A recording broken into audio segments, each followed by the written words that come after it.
What's up everybody, my name is Nathan Ng and welcome back to another ProGuides video.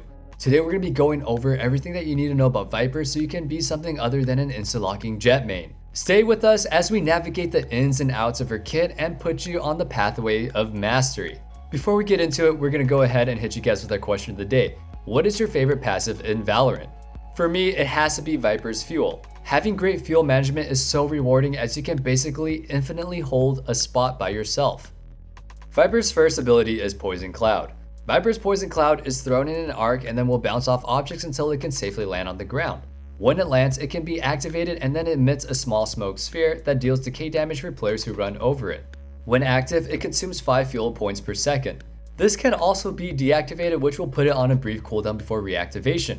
That being said, this should not discourage you from picking it up as it will both save you money and save you position on the map. Just be cautious when doing so. To get the most out of Poison Cloud, you will need to know some lineups. Without them, Viper can sometimes seem lackluster on the attacking side. One of the most important lineups to know is A Heaven on Haven. This is done by standing next to the bricks, looking at the small light bulbs, and then just throwing. There are other ways you can use your smoke effectively as well. Some of those ways are blocking off specific sightlines that your toxic screen cannot, holding out areas across the map for your teammates, and then using it to play around while attackers push your bomb site on defense. While her Poison Cloud is incredibly useful for getting outplays and smoking off specific targets, the go-to is her signature ability, Toxic Screen.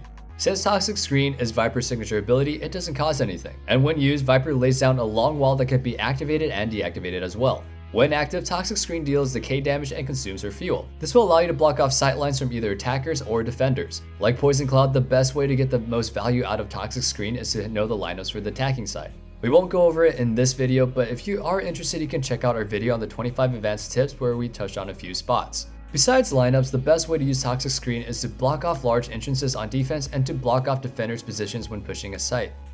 Now, using Viper's wall on defense is all well and good, but if you want to stop a push, then use Viper's Snake Bites, as it will stop the enemies in their tracks. Snakebite costs 100 credits apiece and you can buy 2 of them. Snakebite is a deadly Molotov that fires in an arch and bounces off the walls and objects, only detonating when it lands on the ground.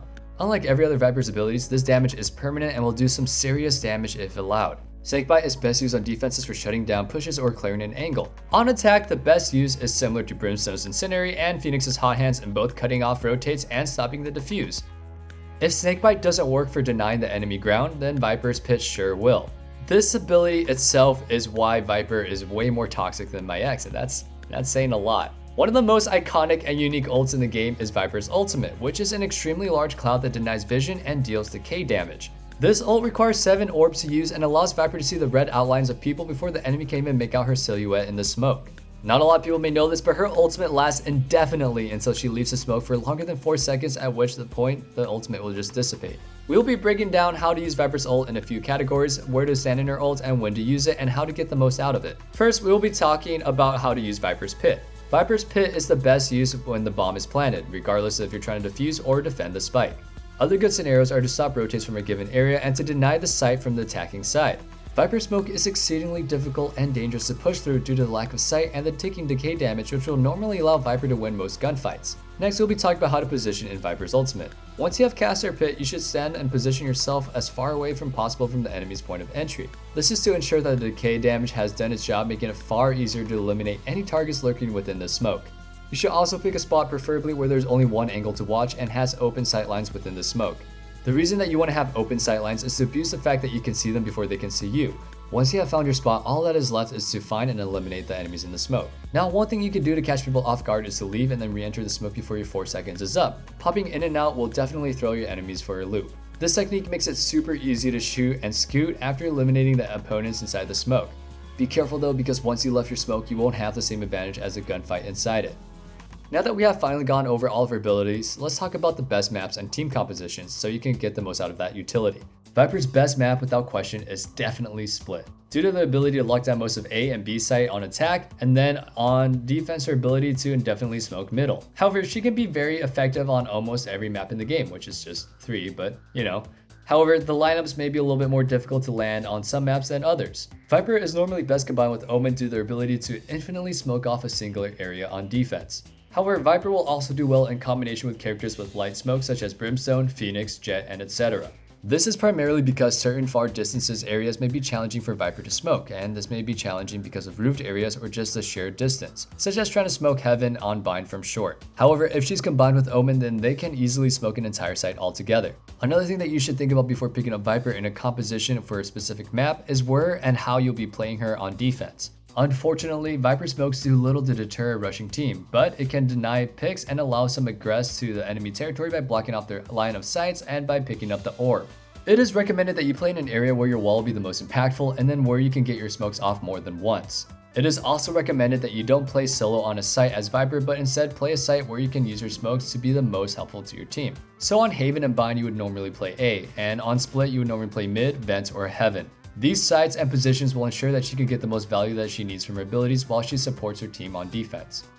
Most of Viper's abilities deal decay damage to everyone except you. The only ability, like mentioned before, that doesn't conform to this rule is her snake bite, but the rest do. So what is decay damage? Well, decay damage is a form of taking damage that occurs when you are in Viper's ultimate ability, passing through her wall or her smoke shroud. Decay will deal damage to your armor and health, but it will never put you below 1 HP on either, and then you can leave the ability and heal back up from your previous health. An example of this is, let's say you went into Viper's smoke shroud with 100 HP and 50 armor, and if you stay inside that shroud and go to 1 HP and 1 armor, well then when you exit you will regain that armor and HP back. So remember, as Viper you should be attempting to fight people who are exiting your smokes as soon as possible so that they are low on health and armor.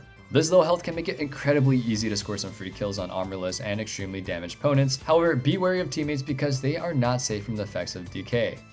You can only help your team if you have the field required to use your character smokes. Managing Viper's fuel is crucial to ensuring that you get the most value out of the character. Fuel is a part of her kit as a passive and will be displayed in the middle part of the player's ability hood. Her smoke orb and wall are two abilities that cost fuel, and these abilities have an individual fuel price of 5 per second and a total price of 10 if activated together. This expends her total of 100, however, so if the ability is neither active, then it will recharge. While it seems fairly obvious that you should only activate Viper smokes and walls if necessary, I have seen many Vipers fail to stop the fuel when the wall or smokes is useless. When your team takes a site or the site that you're defending is safe, it is recommended that you drop your smokes and then you let them recharge. Each ability can only be active so often, so it's best that you don't run out of fuel and let it recharge both its cooldown and fuel whenever it's safe to do so. It is always preferable to only have either your wall or your smoke up at a time so your fuel can be eked out a little bit longer, but that being said, there are some situations that calls for activating both. Timing and positioning your smokes correctly is required for a lot of proper management of your abilities. Remember that your fuel goes to 0 upon death, so not peeking first might be the right call for both you and your team.